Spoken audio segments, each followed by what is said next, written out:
All right, guys. Well, I want to jump up here and make this pretty quick video. And as you've probably already seen from the thumbnail, I'm going to talk about my philosophy on bass fishing equipment, and it's fairly simple.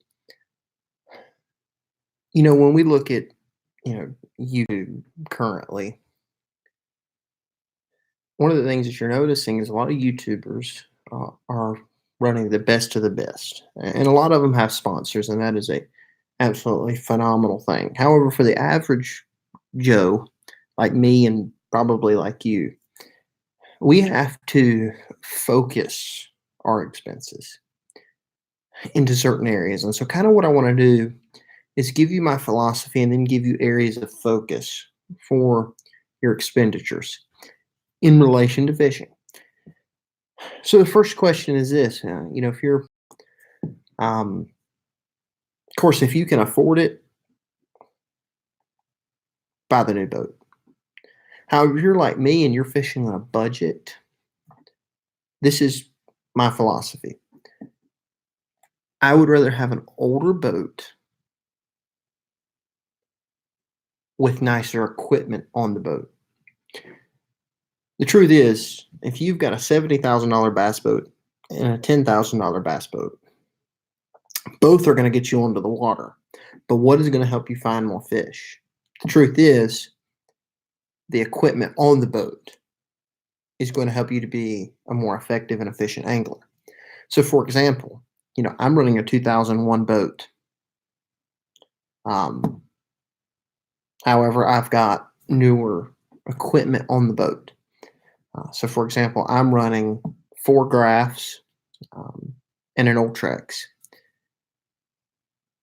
Those make me a more effective and efficient angler. So, for example, I was running 3 graphs, 3 Onyx units, and then one of the units went out. Humminbird was so gracious to actually allow me to pay the labor fee and get a brand new unit. And so I got a Solix for $500. Thank you, Humminbird. And then I dumped money into my boat and I bought another Solix. So now I have 2 Solix, which both have mega imaging, and 2 Onyx units. And so what I did is I made the 2 Onyx units mapping, the 2 Solix units for my sonar. And then I bought an Ultrex, both of which make me a more effective and efficient angler on the water. They help me find fish and they help me to stay on the fish. And so when it comes down to new boat versus old boat, my philosophy is focus your money into the things that are going to make you more efficient and effective out on the water. And those are going to be your trolling motor, your graphs, your shallow water anchors. Those are things that are going to make you more effective and efficient. So if you're in Florida, then a key piece of equipment that's going to help you to fish mats more efficiently is shallow water anchors. So those are things that are going to make you more efficient and effective. For example, being here in East Tennessee, I fish a lot of highland reservoirs that are extremely deep. Something that makes me more effective and efficient is my Ultrex and my graphs. So when it comes down to old boat versus new boat, focus your money on equipment that makes you more effective and efficient. The same thing can be said for your tackle, your rods, your reels, your line, and your hooks. When it comes down to your equipment, there are 4 things that are in relation to making you a successful angler. Everybody wants to say that the rod is most important. Reel, line, hooks. That's how I grew up thinking about it. However, that actually needs to be pretty much flopped. And I'm going to give you my 4. Number 1, the most important element when you are fishing is your hooks. If you are fishing with dull hooks or weak hooks, the most important and critical element in your fishing is your weakest link between success and failure. So I suggest buying a better quality hook, a hook that's going to be sharp. So when that fish grabs the bait, you've got something to hook him with. So that's number one. The most important element is your hook. Number two, line. Now I know that sounds counterintuitive, but line is number two. You got to think the thing that is between you and the fish is your line. For example, I fished a tournament this past Saturday. Should have won the tournament. I actually had the winning fish in the boat. I caught him underneath the dock on a flutter spoon. Awesome tactic this time of year, and I'll actually talk about that in the tournament video. But hooked him deep and had to let him go. I ended up losing by, I think, less than 3 ounces. But that earlier that day, I hooked like a 4+ pounder, which is a big fish this time of year, and got him right up next to the boat, and he broke off. Now, I use extremely nice line. Something probably happened. I probably hit a rock, something underneath the water, put a weak spot in it, and didn't catch it. But your line is an important element. So here's my thoughts. This is something I would suggest for you to do. Buy the best line that you can afford. This year, I experiment. So I've been using P-Line Tactical, awesome line. I also use Seaguar. I use a BrazeX and a VizX. You got to think that your line is a critical element in your success and being efficient and effective. Next is your rod. With that being said, the reel is last. I'll talk about that here in a moment. When it comes down to my rod, this is my thoughts on rods. Certain tactics need a rod that is sensitive. Jigs, Texas rigs, Carolina rigs, anything that you're going to be trying to feel the bottom, you need a rod that's sensitive.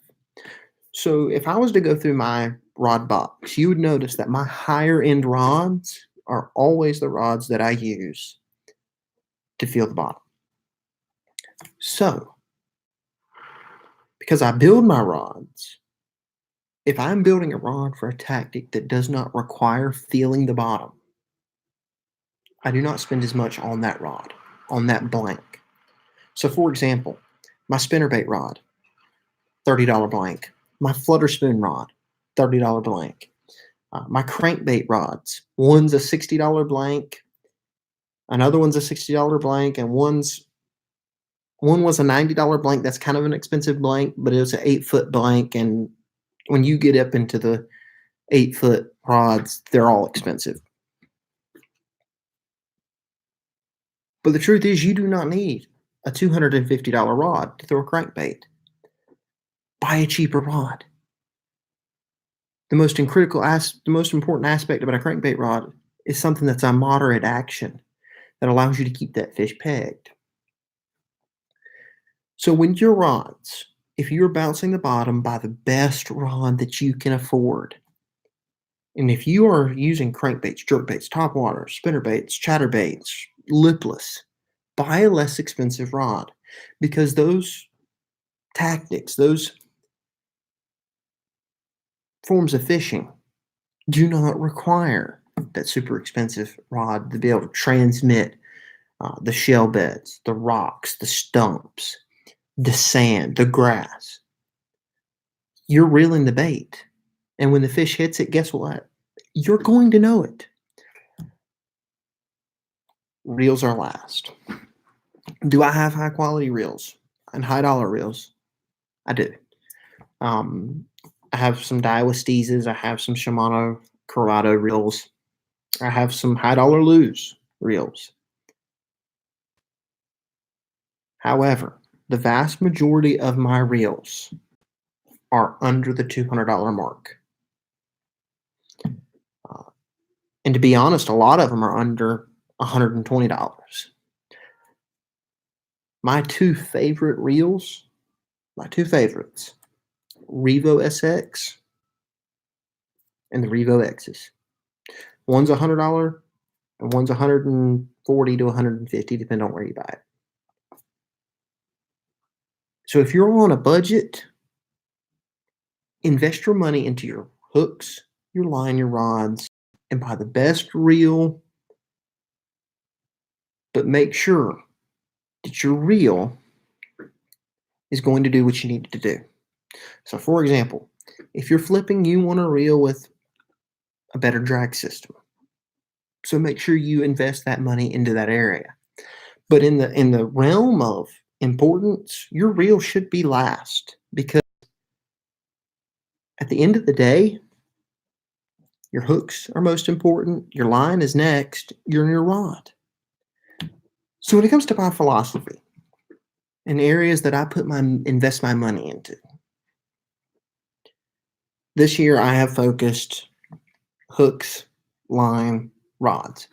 Even though I've only built 3 rods this year, I'm going to build some over the winter. But so my philosophy on bass fishing equipment is simple: examine yourself, examine your fishing, and begin to invest your money into the areas that are going to make you more efficient and effective. So for me, it was my trolling motor, my graphs. And when it comes down to my equipment, my actual rods and reels, the rod's more important than the reel. The line on the reel is more important than the rod, and the hook is by far one of the most important elements that you can have. I have found this year that I have been able to put more fish in the boat because I was using sharp hooks than probably ever before, and using the right size hooks. So, as you begin to evaluate yourself and begin to develop a philosophy of fishing, focus on the areas of importance. So, it may mean buying a used boat, but putting super nice stuff on that boat. Jared Swindle probably said it better than anyone. He said, I don't fear the guy who shows up at the ramp with a $70,000 boat and mediocre crafts. That's not the guy that I fear. He said, the guy that I fear is the guy who shows up in a $1,500 John boat with $5,000 or $6,000 worth of crafts on his boat, because he knows that is his eyes under the water. And that is a very important thing for you to remember as you begin to develop in your craft, to begin to develop your skills in relation to fishing, is investing your money into areas of importance, in the areas of equipment that's going to make you effective and efficient on the water. Anyway, guys, I hope this has helped you. If it has, do a couple things for me. Number 1, like this video. Number 2, share the video. And if you have something else that you think is important, maybe you think that list should be changed, comment down below. I'll get back with you as soon as possible. Once again, guys, thanks for tuning into the Bass and Pastor. Hope this stuff helps you. And if it is,